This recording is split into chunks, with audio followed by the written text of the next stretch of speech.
প্ৰথমতে সবকে মই হ্যাপি ওয়াৰ্ল্ড এনভায়ৰনমেন্টৰ শুভেচ্ছা দিলোঁ। আজিৰ দিনটো আমি এনেকৈ সেলিব্ৰেট কৰিলোঁ এটা তুলসী পুলি ৰুই।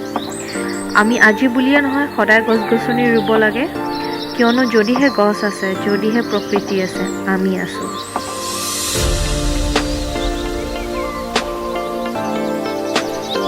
So hey guys, welcome back to my channel Chef Mamta Kitchen. পুনৰবাৰ স্বাগতম জনাইছোঁ আপোনালোকক মোৰ চেনেলটোলৈ।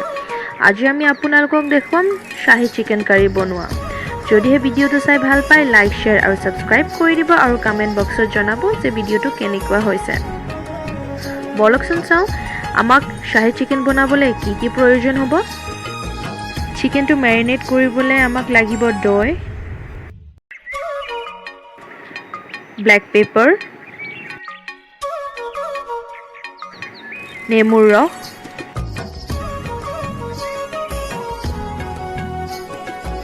পিঁয়াজৰ পেষ্ট আৰু লাগিব আমাক ক্ৰীম আৰু কাজুৰ পেষ্ট।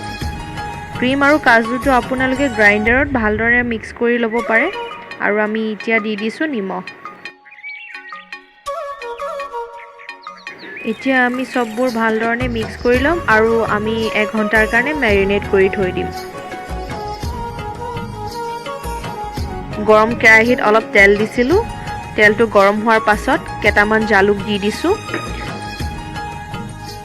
তেলটো গৰম হোৱাৰ পাছত আমি 2টা শুকান জলকীয়া দি দিছোঁ আৰু দালচিনি দি দিছোঁ আৰু লগতে তেজপাত দি দিছোঁ। আৰু এতিয়া আমি ভালদৰে সববোৰ মিক্স কৰি ফ্ৰাই কৰিম।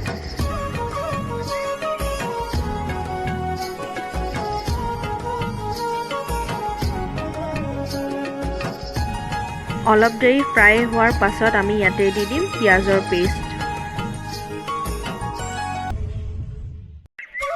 এতিয়া আমি সববোৰ ভালকৈ মিক্স কৰি অলপ দেৰি 2-3 মিনিট মানৰ কাৰণে ফ্ৰাই কৰিম। মছলাটো যেতিয়া অলপ ফ্ৰাই হৈ যোৱা নিচিনা হ'ব ইয়াতে আমি আমাৰ মেৰিনেটেড চিকেনটো দি দিম।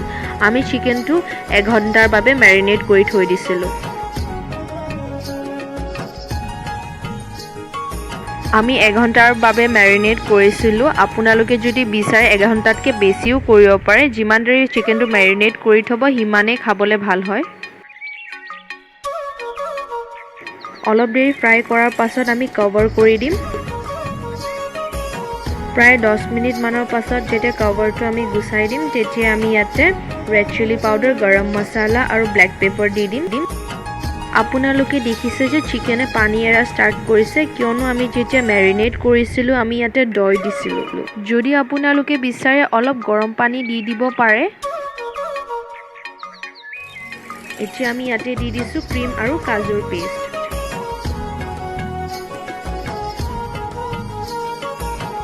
ভালদৰে এতিয়া সববোৰ মিক্স কৰি ল'ম।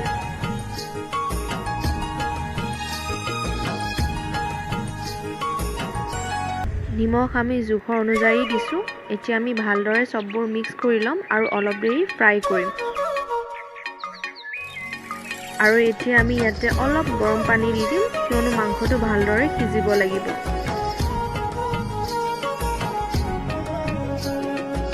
গৰম পানী দিয়াৰ পাছত আমি অলপ উতল আহিবলৈ দিম। তাৰ বাবে অলপ দেৰিৰ কাৰণে কভাৰ কৰি দিম। প্ৰায় 10 মিনিট মানৰ কাৰণে কভাৰ কৰি দিব।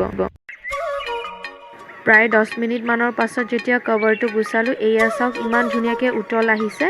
এতিয়া আমি ইয়াতে দি দিছোঁ কস্তুৰী মেথি।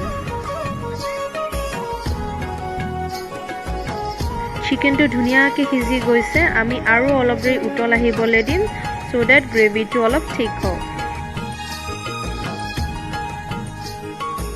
এয়া ৰেডি হৈ গ'ল আমাৰ শাহী চিকেন কাৰী। যদিহে ভিডিঅ'টো চাই ভাল পাইছে লাইক শেয়াৰ আৰু সাবস্ক্ৰাইব কৰি দিব আৰু কমেন্ট বক্সত জনাব যে ভিডিঅ'টো কেনেকুৱা হৈছে।